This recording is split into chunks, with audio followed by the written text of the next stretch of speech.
اب یہ ہے کہ اس تہذیب حاضر کی مد میں ہمیں کیا گیا ہے وہ میں سمجھانا چاہ رہا ہوں، آج جو میرے دل کے اندر خیالات ہیں وہ پیش کرنا چاہ رہا ہوں۔ ایک چیز تو یہ ہے کہ جو چیز ہوتی نا ناتوانی کمزوری، وہ ایک ایسی شکل ہے، وہ ایک ایسی چیز ہے جو گرگٹ کی طرح اپنے رنگ اس طرح بدلتی ہے کہ وہ اہل ذوق اور اہل علم اور اہل فہم اور جو لوگ قوم کو لیڈ کرنا چاہ رہے ہوتے ہیں اور قوم کو راہ راست پہ چلانا چاہ رہے ہوتے ہیں ان سے بھی اس کی شکل نہیں پہچانی جاتی۔ جب مکار سرمایہ دار اور مکار نظام اور مکار سیاست اس کی شکلیں بدلتی ہے تو اس کی ایسی شکلیں سامنے لے آتی کہ اہل فہم اور اہل عقل اور اہل دانش بندہ اور اہل ذوق بندہ بھی اس کی شکل پہچان نہیں سکتا۔ مثال کے طور پر کبھی کبھی وہ جو کمزوری اور ناتوانی ہوتی ہے نا آپ کی، وہ کس کا نام پاتی ہے؟ وہ جو کمزور شخص ہوتا ہے وہ مجبور ہو جاتا ہے نا تو وہ کہتا ہے میں نے قناعت اختیار کر لی ہے، میں اللہ تعالیٰ کی ہر بات کی رضا پہ خوش ہو گیا ہوں۔ یہ رضا پہ کچھ نہیں ہوتا کہ آپ کا کوئی سرمایہ دار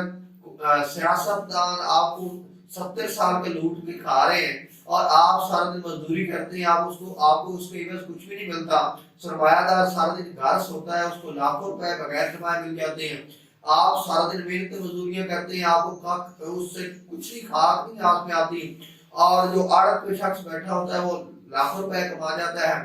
آپ سارا دن کام کرتے ہیں، 5 سال محنت مزدوریاں کرتے ہیں اور آپ اس سیاستدان کے جلسے کرتے ہیں، اس کو سپورٹ کرتے ہیں، وہ 5 سال آپ کے گاؤں میں نہیں آتا، آپ کو شکل نہیں دکھاتا اور آپ کے پیسے کھا کھا کے وہ لاہور اور بڑے بڑے شہروں میں اپنی زندگی جو ہے وہ عیش و عشرت کی زندگی گزارتا ہے۔ ان ساری چیزوں پہ چپ کر کے بیٹھ جانا یہ قناعت نہیں ہے، یہ تو ظلم کا ساتھ دینا ہے اور یہ بے شرمی اور بے غیرتی ہے کہ ایک شخص کو اتنی غیرت بھی نہیں ہے کہ وہ لوٹ رہا ہے اور اس کے بعد اس کو احساس بھی نہیں ہے۔ ٹی وی پہ عورتوں کو نچایا جا رہا ہے، اسلام جو ہے وہ ایکٹر بیان کر رہے ہیں اور یہ ساری چیزوں کو قبول کر کے بیٹھ جانا یہ قناعت نہیں ہے، یہ بے غیرتی ہے اور یہ حیا کی کمی ہے انسان کے اندر۔ ایک چیز پھر یہ جو ہمارے پاس ہوتی ہے کمزوری ہوتی ہے اور ناتوانی ہوتی ہے، بے ہمتی ہوتی ہے، یہ کس کا روپ ڈالتی ہے؟ یہ روپ ڈالتی ہے انکسار کا، اور یہ روپ ڈالتی ہے رحم دلی کا، اور یہ روپ ڈالتی ہے شفقت کا۔ انسان جب ناتواں کمزور اور بے ہمت ہو جاتا ہے، اپنی خودی کو نہیں پہچانتا اور انسان جو ہے وہ تقلید اختیار کر لیتا ہے، ترغیب کے پیچھے دوڑنے لگ جاتا ہے، تو پھر انسان یہ کہتا ہے یار میں نے نا انکسار اختیار کر لیا ہے، میں نے انکساری کے ساتھ رہنا شروع کر دیا ہے، میں کچھ نہیں کہتا اور میں شفیق ہو گیا ہوں، میں کسی کو کچھ نہیں کہتا۔ ہاں، مسلمان جو شفیق ہوتا ہے نا وہ مظلوم پہ ہوتا ہے، وہ بیچارے غریب پہ ہوتا ہے، وہ اپنے بھائی مسلمان پہ ہوتا ہے، لیکن جب مسلمان کسی کافر اور کسی ظالم کے سامنے جاتا ہے تو وہ قہر برپا کر دیتا ہے۔ اگر کسی کو میری یہ بات اس طرح سمجھ نہیں آئی تو میں ایک اور طرح سمجھانے کی کوشش کرتا ہوں۔ جنگ یرموک میں جب صحابہ کرام سارے صف بنا کے کھڑے تھے تو وہ ایک رومی سپہ سالار آیا تھا اور وہ ایک بڑے گھوڑے پہ سوار تھا، اور اس نے بڑے گھوڑے پہ سوار ہوتے ہوئے جب صحابہ کرام کو دیکھا تو صحابہ کرام کے جو گرد و غبار سے جو تھے امامے تھے ان پہ بھی گرد و غبار لگی ہوئی تھی، اور جو تلواریں تھیں ان کو دندے پڑے ہوئے تھے، آگے سے وہ لڑ کے وہ آگے سے نا جو ہے وہ دندے ان کو پڑے ہوئے تھے۔ جب اس نے تلواروں کی یہ حالت دیکھی اور امامے جو تھے وہ گرد لودہ تھے اور سفر کی وجہ سے صحابہ کرام کے جوش جذبے میں تو کوئی فرق نہیں تھا، لیکن اس سفر کے نشانات صحابہ پر بھی جو تھے وہ نمودار تھے، تو انہوں نے مخاطب کر کے کہا کہ آپ کو کسی نے غلط مشورہ دیا ہے کہ روم جاؤ اور جا کے ان سے لڑ پڑو، آپ کو بھوک بلا نے اور غربت نے مدینہ پاک سے بھگا دیا ہے اور اس وجہ سے آپ ہمارے سے لڑنے آگے ہیں، تو آپ کو کسی نے غلط مشورہ دیا ہے، آپ ایسا کریں کہ آپ ہم سے اناج لے لیں اور ایک ایک سپاہی بھیجتے جائیں، ہم اس کو نئے کپڑے اور کچھ اناج غلہ دے دیتے ہیں، آپ لے جاؤ اور پریشان نہ ہو، اگلے سال پھر آ جانا، پھر ہم آپ کو دے دیں گے۔ تو آپ ایسے ہی آپ کو کسی نے غلط مشورہ دیا ہے کہ آپ رومیوں سے جا کے لڑ پڑو، آپ نے کیا کرنا ہے، آپ کے پاس تو ساز و سامان اور کپڑے بھی پورے نہیں ہیں۔ اب سب صحابہ نے چاہا کہ ہم جواب دے دیتے ہیں، لیکن حضرت خالد بن ولید رضی اللہ تعالیٰ عنہ سپہ سالار تھے، انہوں نے پھر اس بات کا جواب دیا، انہوں نے کہا کہ بات یہ نہیں ہے کہ ہمارے پاس غلہ نہیں تھا، بات یہ ہے کہ ہم ہیں اللہ کے نبی کے شیر، ہم ہیں اللہ کے نبی کے شیر، ہمیں پتہ چلا تھا کہ رومیوں کا جو خون ہے نا پوری دنیا میں سب سے زیادہ خالص خون ہے، تو ہمیں پڑ گئی ہے خون پینے کی عادت، ہمیں اللہ کے نبی کے شعر اور ہمیں پڑ گئی خون پینے کی عادت۔ آپ نے کہا کہ رومیوں کا خون پی کے آتے ہیں تو وہ سب سے زیادہ خالص خون ہے، تب اس رومی کی آنکھیں کھلی کی کھلی رہ گئی تھی۔ مسلمان جب کسی کافر کے سامنے یا کسی ظالم کے سامنے جاتا ہے تو وہ یہ شکل اختیار کر دیتا ہے، وہ یہ نہیں کہتا کہ ہاتھ جوڑ کے کہتے کہ نہیں نہیں میں تو، ہم تو بڑے رین کرنے والے ہیں، ہم تو بڑے شفیق ہیں اور بڑے رحیم ہیں۔ وہ اقبال نے کہا تھا نا کہ کہاریو غفاریو قدوسی و جبروت، کہاریو غفاریو قدوسی و جبروت، یہ چار عناصر تو بنتا ہے مسلمان۔ مسلمان کے اندر یہ چاروں صفات ہوتی ہیں، قہر برپا کر دیتا ہے، اللہ تعالیٰ کی جو صفت قہاری ہے وہ بھی مسلمان کے اندر آخری درجے میں برپا ہوتی ہے جب وہ ظالم کے سامنے کھڑا ہوتا ہے۔ غفاری ہے، وہ ہلکا یارہ تو ریشم کی طرح نرم، رد میں حق کے باطل ہو تو فولاد ہے مومن، اگر وہ مومن کسی ہلکا یارہ میں ہوتا ہے تو ریشم کی طرح نرم ہوتا ہے، لیکن رد میں حق کے باطل ہو، ظالم کے سامنے چلا جائے تو کسی ظلم کے نظام کے سامنے کھڑا ہو جائے تو پھر یہ فولادی شکل اختیار کر لیتا ہے۔ قہاریو غفاریو، غفار ہے، قدوس ہے، پاک ہے، جبروت ہے، جابر ہو جاتا ہے۔ پھر یہ چار عناصر تو بنتا ہے مسلمان، یہ مسلمان کی صفت ہے کہ جب وہ ظلم کے سامنے کھڑا ہوتا ہے تو کھڑا ہو جاتا ہے۔ میں بات کر رہا تھا کہ وہ جو ہمارے پاس ناتوانی ہوتی ہے، کمزوری ہوتی ہے، وہ کس کا نام پاتی ہے؟ وہ نام پاتی ہے انکسار کا، وہ نام پاتی عاجزی کا۔ یہ وہ اہل عقل لوگ ہیں، یہ جو ہمارے پاس ناتوانی اور کمزوری ہوتی ہے اس کی شکل نہیں پہچان پاتے، وہ ان چیزوں کا اس کو نام دے دیتے ہیں، حالانکہ وہ چیز ہوتی کمزوری ہے، بے ہمتی ہے۔ اب جب انسان کے ہاں یہ اس کی شکل اختیار کر لیتی ہے پھر انسان بے ہمت ہو جاتا ہے۔ بے ہمت شخص کے اندر غیرت کا جذبہ ختم ہو جاتا ہے، بے ہمت شخص کے اندر جاہ و جلال کی زندگی گزارنے کا جذبہ ختم ہو جاتا ہے۔ بے ہمت شخص جو ہوتا ہے وہ اپنی تہذیب، اپنا تمدن، اپنا سب کچھ چھوڑ بیٹھتا ہے، وہ کسی دوسرے کی تقلید جو ہے وہ شروع کر لیتا ہے، وہ کسی نہ کسی طرح اس ظلم کے نظام کو کیا کرنا شروع کر دیتا ہے، سپورٹ کرنا شروع کر دیتا ہے۔ تو یہ جو ناتوانی اور کمزوری ہے یہ نہ تو انکساری ہوتی ہے، نہ یہ عاجزی ہوتی ہے، اور اکثر بات یہ جو ناتوانی اور کمزوری ہے یہ معذوری اور مجبوری کا نام پاتی ہے۔ انسان کہتے ہیں میں معذور ہوں، میں کیا کر سکتا ہوں، میں مجبور ہوں، میں اس جو ظلم کا نظام ہے اس کے اندر مجبور ہوں۔ اگر کسی کو آدھا گھنٹہ یہ بات سنائی جائے گی تو وہ کہے گا یار میں ایک برداشت میں کیا کر سکتا ہوں۔ تو یہ جو ناتوانی اور کمزوری اور بے ہمتی ہے، اور یہ کمزوری اور ناتوانی یہ مزدوری اور مجبوری کا نام پاتی ہے، اس سے پھر نقصان کیا ہوتا ہے، انسان کی غیرت ختم ہو جاتی ہے، انسان جو ہے وہ دین دنیا سے دور ہو جاتا ہے، ترک دنیا کا انسان کو جو ہے وہ کنسپٹ دیا جاتا ہے، انسان کو یہ کہا جاتا ہے کہ تیرے لیے آخرت بنائی گئی ہے، تو یہاں غربت اور افلاس کی زندگی گزار، لیکن آخرت میں تجھے بہت کچھ ملے گا۔ پھر انسان اس کی شکل ڈال کے بے ہمتی کر کے اس ظلم کے نظام کو دل سے قبول کرنے لگ جاتا ہے۔ تو یہ جو ناتوانی اور کمزوری ہے، سچائی اور جو قوت ہے نا، میرے نزدیک وہ تو جڑوے بچے ہیں، سچائی اور جو قوت ہے وہ میرے نزدیک تو بچے ہیں، جڑوے بچے ہیں۔ اگر انسان کے پاس قوت ہے تو اپنی سچی بات منوا لیتا ہے، اور جو سچائی ہے اس کا بول بالا ہو جاتا ہے۔ اگر انسان کے پاس قوت نہیں ہے اور قوت ہے جھوٹے اور ظالم شخص کے پاس، تو وہ جو ظلم اور قوت، ظلم اور جھوٹ ہوتا ہے وہ سچائی کا نام پاتا ہے، جو زہر ہوتی ہے وہ شہد کا نام پاتی ہے، اور جو شہد ہوتا ہے اس کو زہر بنا کے پیش کر دیا جاتا ہے۔ تو مرد مسلمان کو چاہیے کہ وہ ہر طریقے سے اپنی خودی کو پہچان کے، اپنی ہمت کو کام میں لا کے اپنی قوت حاصل کرے۔ اگر وہ قوت حاصل نہیں کرتا تو وہ اپنا سچا دین اور اپنا سچا مذہب اور اللہ کا دیا ہوا نظام سچا، اور اللہ کے نبی کا دیا ہوا پیارا اور سچا نظام اس کو منوا نہیں سکتا۔ منوانے کے لیے قوت چاہیے، قوت آتی ہے جوان مردی سے، قوت اس سے نہیں آتی انسان ناتوانی اور کمزوری کو مختلف نام دے کے انسان انکسار اور وہ عبادتی شکلیں اختیار کر لے، قوت اس کا نام نہیں ہے۔ حضرت علی رضی اللہ عنہ نے جب مرہم کو للکارا تھا تو وہاں یہ نہیں کہا تھا کہ ہاں مسلمان تو دل کے بڑے شفیق ہیں اور ہم بڑے رحم دل ہیں، ہاں یہ ضرور تھا کہ یتیم بچے کے لیے علی رضی اللہ عنہ کے آنکھوں سے پانی آ جاتا ہوگا، آ جاتا تھا، لیکن یہ کسی ظالم کے لیے حضرت علی رضی اللہ عنہ نے کبھی نہیں فرمایا تھا کہ یہ ہے، وہاں قوت سے ہی کام چلتا تھا، وہاں قوت ہی ہوتی تھی اور قوت کار فرما ہوتی تھی تو وہ سارا نظام جو تھا وہ کار فرما ہوتا تھا۔ اب میں آپ کو اس چیز کو ایک اور طریقے سے سمجھانے کی کوشش کرتا ہوں، بندہ نچیز ہوں، میں کوشش کرتا ہوں ہمارے ساتھ اصل میں ہوا کیا ہے اور کس طرح ہم نے اس ناتوانی کو جو ہے اپنی انکسار عاجزی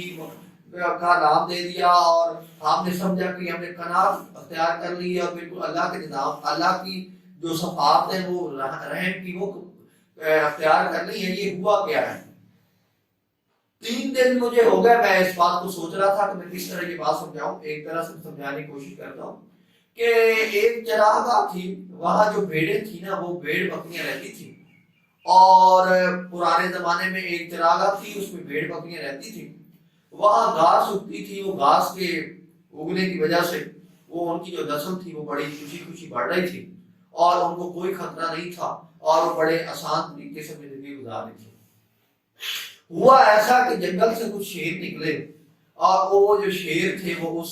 جو گھاس کا میدان تھا چراگاہ تھی اس میں آ گئے اور انہوں نے اس بھیڑوں کے اوپر نہ شب خون مارنا شروع کر دیا۔ جب بھیڑوں کے اوپر شب خون مارنا شروع کیا تو بھیڑوں کے اوپر جو تھا وہ مصیبتوں کا ایک انبار جو تھا وہ الٹ پڑا، اور جو بھیڑوں کی وہ جو ایک خوشی والی آسان زندگی تھی وہ جو تھی ایک مصیبتوں اور بلاؤں اور علیشوں سے بھری زندگی بن کے آئی۔ اب جب بھیڑوں کو وہ کھانے لگے تو ایک جو تھی وہ زریاق اور ذہین اور حکمت رکھنے والی جو بھیڑ تھی، عمر رسیدہ بھیڑ تھی، اس نے سوچا کہ اس بلا سے کیسے چھٹکارا حاصل کیا جائے کہ ہم تو سکون سے رہتے تھے لیکن یہ شیر آئے ہیں، انہوں نے تو ہمارا کچھ بھی چھوڑا، یہ تو ایسے آ گئے ہیں کہ جو آپ میں آتی بھیڑ کھا جاتے ہیں اور انہوں نے تو ہمارا وہ جو نظام تھا وہ سارا طرح فرق پر کرتی ہے۔ اب اس نے جب یہ سوچا کہ میں اپنی اگر بھیڑوں سے خطاب کروں اور بھیڑوں کو یہ بات باور کرواؤں کہ تم شیر بن سکتی ہو اور نصیحت دوں اور اللہ تو جوش دوں تو کہ ہم شیروں کا مقابلہ کر سکتے، تو اس نے کہا تھا کہ جو بھیڑوں کی فطرت ہوتی نا اس کو میں جتنی بھی نصیحتیں کر لوں جتنا بھی سمجھا لوں وہ کبھی بھی بھیڑیے کی شکل اختیار نہیں کر سکتی، وہ بھیڑیے کی کسی ہیبت اور روب اور دبدبا ان کے اندر پیدا نہیں ہو سکتا۔ تو بھیڑوں کو تو یہ نہیں بنایا جا سکتا کہ وہ شیر کا مقابلہ کر سکے، کتنی بھی اچھی نصیحتیں کرو، کتنی جذباتی تقریریں اور جتنا جذبات پیدا کر لو۔ اب اس نے سوچا کہ پھر ایسا ہو سکتا ہے کہ شیر کو بھیڑ بنایا جا سکتا ہے، اگر بھیڑوں کی تو فطرت نہیں ہے کہ وہ شیر بنے، لیکن یہ تو کیا جا سکتا ہے نا کہ شیر کو کیا بنایا جا سکتا ہے، بھیڑ بنایا جا سکتا ہے۔ اس نے ایسا کیا کہ ایک دن جب صبح اٹھی تو اس نے سب شیروں کو مخاطب کر کہا کہ اے شیروں، اے پاگلوں، اے عاموں، مجھے آپ کی طرف آسمان سے پیغمبر بنا کے، مرسل بنا کے، نبی بنا کے اللہ تعالیٰ نے اپنی حکمت تبدیل کی ہے، اللہ تعالیٰ نے اپنا جو قانون فطرت ہے وہ تبدیل کیا ہے، مجھے شیروں کی طرف مجھے پیغمبر بنا کے بھیجا گیا ہے اور مجھے یہ بنا کے بھیجا گیا ہے کہ میں آپ کو خیر خائی اور اصل صحیح راستہ سمجھاؤں۔ اب وہ کیا کرتی ہے کہ شیروں سے یوں مخاطب ہوتی ہے کہ مجھے اللہ تعالیٰ کی طرف سے یہ آیا ہے کہ یہ جو تم قہر برپا کر دیتے ہو اور چیر پھاڑ دیتے ہو اور تم جابر ہو، اس جابر سے، اس عام کانا فن سے تمہارے جو تم ہے جو اللہ تعالیٰ سے دور ہوتے جا رہے ہو، اور تم اگر اللہ تعالیٰ کے قریب آنا چاہتے ہو تو تمہیں یہ جو شام خون مارتے ہو اور جو ظلم کرتے ہو ہم پہ، یہ ختم کر دینا چاہیے، کیونکہ شیروں کی فطرت کیا ہوتی، شکار کرنا، وہ دن رات چیر پھاڑ دیتے تھے بھیڑیں۔ انہوں نے کہا کہ یہ جو چیر پھاڑ آپ کرتے ہو، یہ جو تمہارے دل کے اندر سختی ہے نا، یہ تمہیں جنت میں نہیں جانے دے گی اور یہ تمہیں جنت کی طرف نہیں لے جائے گی، آپ انکساری کا راستہ اختیار کریں، آپ یہ چھوڑ دیں۔ نمبر 2، انہوں نے یہ کہا کہ اگر آپ جب گوشت کھاتے ہو نا تو گوشت جو کھانا ہے یہ جو شیر کو ہے نا وہ اللہ تعالیٰ کی قربت سے دور کر دیتا ہے، اگر آپ گھاس کھاؤ نا تو گھاس کھانے سے آپ کے اندر نرمی پیدا ہوگی، کیونکہ گھاس 100 بار بھی پاؤں کے اندر مسل جائے نا، 100 بار بھی پاؤں کے اندر اس کو کوئی جو ہے وہ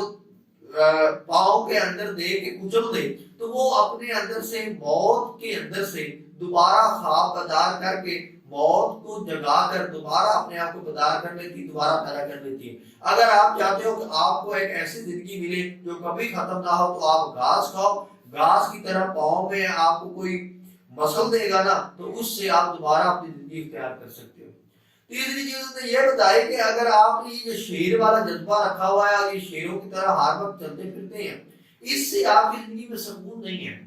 آپ ایسا کریں کہ ہماری طرح ایک زندگی اختیار کریں، عاجزی اور انکساری والی، یہ جانوروں کو مارنا اور جو شکار کرنا ہے اور اس غیرت کے ساتھ شکار کرنا ہے یہ چھوڑ دو۔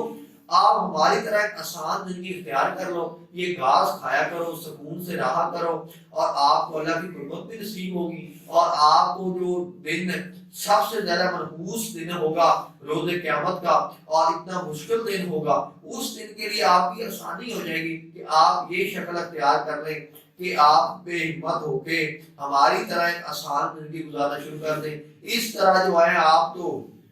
سارا دن اس کشمکش میں رہتے ہیں کہ شکار جب پنجہ ڈالنا ہے تو کس طرح ڈالنا ہے، اور آپ یہ پنجے ڈالنے کی مشکل بھی جو ہے وہ سر انجام دیتے ہیں، تو اس سے آپ رہنے دیں۔ کیونکہ شیر جو تھے وہ شکار کر کے جو تھے نا وہ تھک چکے تھے، تھوڑی سی ان کے اندر میں سستی آ گئی تھی۔ انہوں نے نا اس بھیڑ کی جو نصیحتیں تھی وہ دل سے سنی، اور جب انہوں نے سنی تو انہوں نے نا بے ہمتی کی زندگی اختیار کر لی۔ اس سے یہ ہوا کہ جب انہوں نے وہ بے ہمتی کی زندگی اور وہ بھیڑوں والی جو زندگی تھی وہ اختیار کی، اس سے ان کے اندر سے جاہ و جلال اور عظمت کی جو زندگی کا شوق تھا وہ مر گیا، جو اقتدار کی زندگی کا شوق تھا وہ مر گیا، اور ان کے اندر کوئی ایسا جذبہ نہیں رہا جس سے وہ حکمرانی والا جذبہ اور بھیڑ کو چیر پھاڑنے والا جذبہ تھا وہ ان کے اندر سے ہو گیا ختم۔ اب ان کے اندر ہوا کیا کہ جو دل تھا ان کا وہ ہو گیا مردہ، جو ان کا دل تھا وہ ہو گیا مردہ، اور جو ان کے فولادی دانت تھے، جو فولاد کی طرح سخت دانت تھے، وہ جو فولادی دانت تھے وہ جو تھے وہ ریشم کی طرح، وہ گھاس کی طرح ہو گئے، نرم گھاس کھا کھا کے۔ جب وہ گھاس کھا کھا کے وہ نرم ہو گئے تو جو ان کا بدن تھا وہ کمرے بن گیا، جو بدن تھا وہ کمرے بن گیا۔ جب وہ بدن کمرے بن گیا، دل جو تھا وہ مردہ ہو گیا، دانت جو تھے وہ گھاس کھا کھا کے گھاس کی طرح نرم ہو گئے۔ اس سے پھر ہوا کیا؟ اس سے ہوا یہ کہ وہ بے غیرت ہو گئے، ان کے اندر سے خود ہی ختم ہوگی، انہوں نے اپنی پہچان کیا کر لی، ختم کر لی، ان کے اندر اقتدار کی اور غالب آنے کی جو صلاحیت تھی وہ ختم ہو گئی، اور وہ ایک بے حیائی کی اور بے شرمی کی اور وہ بھیڑوں کی طرح زندگی گزارنے لگے۔ وہ جو ایک بے حیائی کی، بے شرمی کی اور عزت گئی، شکار کرنے کی صلاحیت گئی، شیر کی شیری گئی، شیر بن گیا بھیڑ،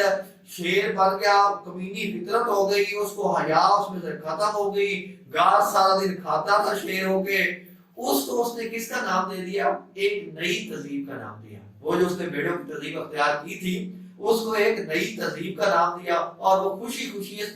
دن کے ساتھ بھی گزارنے لگا کہ یار وہ جو شیر تھے وہ تو غلط تہذیب پہ تھے، وہ غلط کام کرتے تھے، آپ میں نے نا نئی تہذیب اختیار کر لی ہے۔ تو اس نے اپنا لباس، اپنا تن من، زندگی، فطرت اور فطرت سلیم سب کچھ ختم کر کے وہ مردہ والی جو زندگی اختیار کی تھی اس کو اس نے نئی تہذیب کا نام دے دیا۔ میں وضاحت تو نہیں کرنا چاہوں گا، میں نے بات کی مسلمانوں کے لیے بیان کی ہے، اور بھیڑوں کی جگہ میں نے انگریز اور کفر کو رکھا ہے۔ جب کافر کو یہ پتہ چل گیا تھا، انگریز کو پتہ چل گیا تھا کہ اس شیر کا مقابلہ بھیڑیں تو نہیں کر سکتی، میں اپنے انگریزوں کے اندر، ہندوؤں کے اندر کیسے جذبے پیدا کر لوں، لیکن میرے پاس تو وہ جہاد والا جذبہ نہیں نا پیدا ہو سکتا۔ تو اس نے یہ سوچا کہ میرے کہ مسلمان جو شیر ہے نا اس کو بھیڑ بنایا جا سکتا ہے، تو اس نے ہمیں مختلف طریقوں سے للچا کے بھیڑ بنایا ہے۔ اب آپ میری بات کو بہتر طریقے سے سمجھ گئے ہو، لیکن اب ہم اس درجے کی بھیڑ بن چکے ہیں۔ وہ ڈاکٹر اقبال نے کہا تھا خواجگی میں کوئی مشکل نہیں رہتی باقی، خواجگی میں کوئی مشکل نہیں رہتی باقی، پختہ تر ہو جائیں جب کوئے غلامی میں غلام۔ اقبال نے کہا تھا کہ جو خواجگی ہوتی ہے، جو ظلم کا نظام ہوتا ہے نا، جو بادشاہ کا نظام ہوتا ہے، جو خون سے چھوڑنے والا نظام ہوتا ہے، اس میں کہتا ہے کوئی مشکل باقی نہیں رہ جاتی، وہ بالکل آسانی سے ردم کے ساتھ ظلم کا نظام قائم ہو جاتا ہے، اور ظالم گھر سویا ہوتا ہے، غریب سرمایہ دار کو کما کما کے کھلا رہا ہوتا ہے، اور سیاستدان اس کا خون میں چھوڑ رہے ہوتے ہیں، اور وہ بڑا سموتھ سسٹم چل پڑتا ہے، اور بڑا صحیح سسٹم چل پڑتا ہے۔ وہ کب چل پڑتا ہے؟ وہ تب چل پڑتا ہے جب غلام ہوئے غلامی میں، غلامی کی عادت میں پکی ہو جائے۔ وہ ان کو کبھی سوچے ہی نہ کہ ہم کبھی آزاد تھے۔ اور ڈاکٹر اقبال نے کہا تھا نا، سونا ہے تہذیب حاضر کے گرفتار، سونا ہے تہذیب حاضر کے گرفتار، غلامی سے بدتر ہے میری یقینی۔